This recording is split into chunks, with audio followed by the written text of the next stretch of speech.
King Arthur's Dream. A quarrel between King Arthur and Sir Lancelot, one of the bravest knights of the Round Table, became so bitter that Sir Lancelot left King Arthur's court and went to France, taking with him all his followers. After some time, King Arthur decided to raise a large army and go and fight Sir Lancelot. Before he left for France, he appointed his nephew, Sir Modred, to be chief ruler of England in his absence. Sir Modred, however, proved unfaithful to the trust committed to him, and in a short time gave word that King Arthur had been killed in battle with Sir Lancelot. He then summoned the Parliament and made it appoint him king, and so he was crowned at Canterbury. But one day, word was brought to Sir Modred that King Arthur was coming home with his army to punish him. Sir Modred therefore gathered his own army and marched to Dover. He made great efforts to prevent King Arthur from landing in his own kingdom, but he was driven back, and he and his army were defeated. King Arthur was much grieved after the battle had finished to find his beloved nephew, Sir Gawain, dying in a boat. "Sir Gawain," cried King Arthur, "my sister's son, here you lie, the man I loved most in the whole world. I've also lost Sir Lancelot, so now there is no joy left for me on earth." Sir Gawain answered weakly, "My death is now at hand, and it is due to my own rashness and wilfulness." Then Sir Gawain implored the king to send for Sir Lancelot, and esteem him above all other knights. A little while later Sir Gawain died, and the king gave orders for him to be buried in a chapel within Dover Castle. Immediately afterwards, at the head of his army, the king marched to Barham Down, where a great battle took place. Again Sir Modred was defeated, and he and his army fled to Canterbury. As a result of this victory, many people rejoined King Arthur.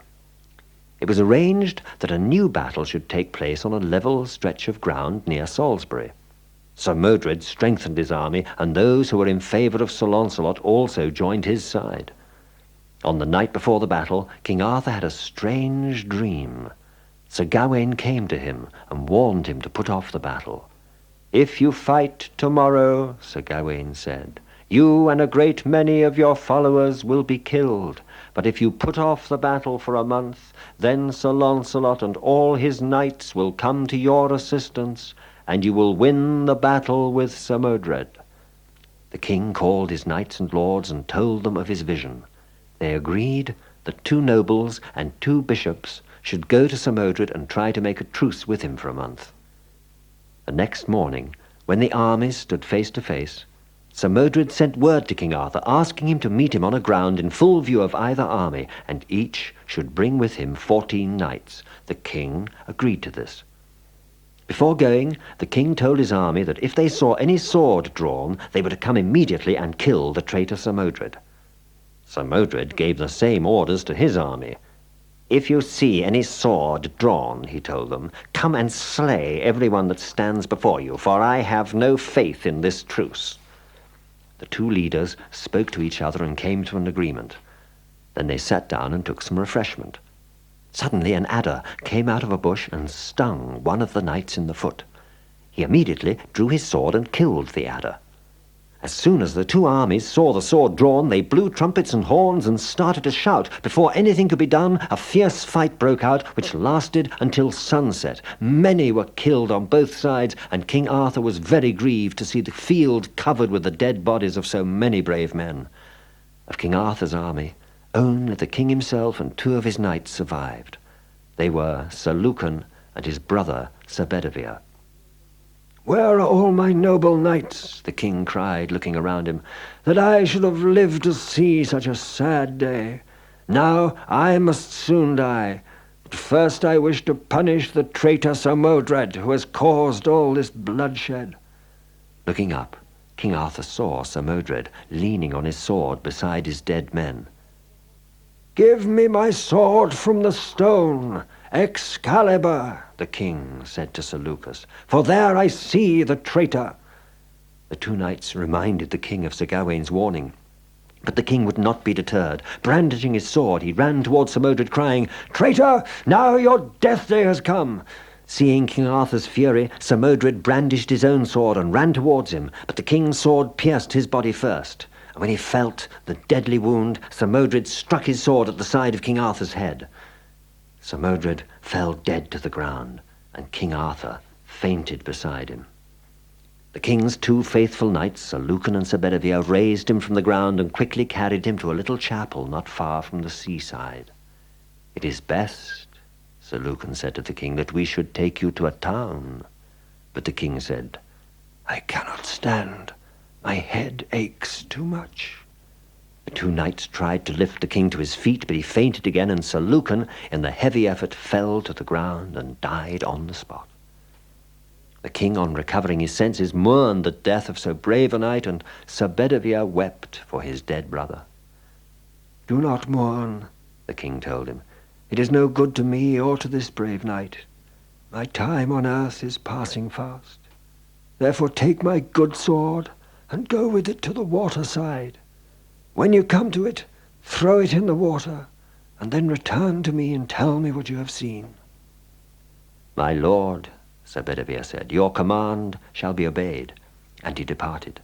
But as he walked along, he noticed that the sword was set with precious stones.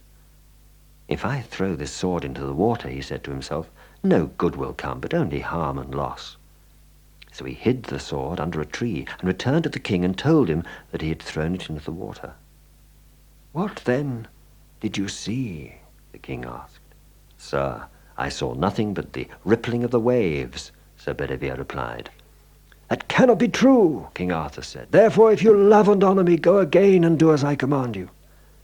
Sir Bedivere went again and took the sword in his hand, and once more he thought it a shame to throw it away. So he hid it and returned to the king and told him that he had obeyed his command. "What, then, did you see?" asked the king. "Sir, I saw nothing but the rippling of the waves and heard only the moaning of the winds," Sir Bedivere replied. "That cannot be true," the king said. "Twice you have deceived me. Who would have thought that a knight so noble can betray me because of a rich sword? Go again and throw the sword into the water. Do not delay. My death is approaching. If you do not do as I ask, I shall slay you with my own hands." Sir Bedivere went again and took the sword in his hand, and this time he threw it with all his might far out into the water. Suddenly a hand rose from the water and caught the sword. It shook it 3 times and then drew it underneath the surface.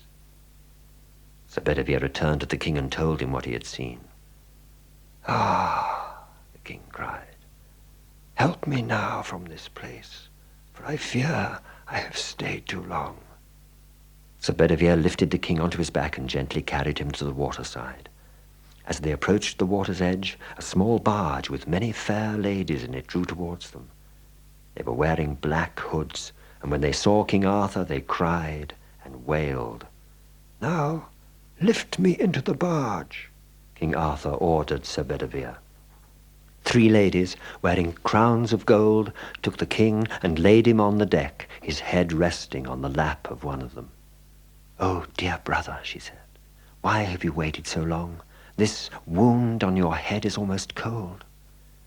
They began to row gently away from the land, and Sir Bedivere was left standing on the shore.